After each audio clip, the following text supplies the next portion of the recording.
ચાલો અહીં કેટલા લખેલા છે? એક. તો એકમાં કલર પૂરેલો છે. અહીંયા કેટલા છે? બે. ચાલો એમાં બે આંગળીથી ટપકા કરો. બોલજો. એક. Very good. પછી કેટલા છે? ત્રણ. ચાલો 3 કરો. એક. બે.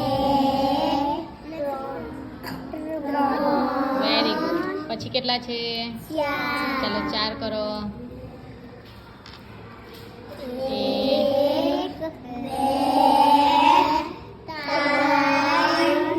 ચાર. Very good. ચાલો પછી કેટલા છે? પાંચ. ચાલો 5 ટપકા કરો. એક.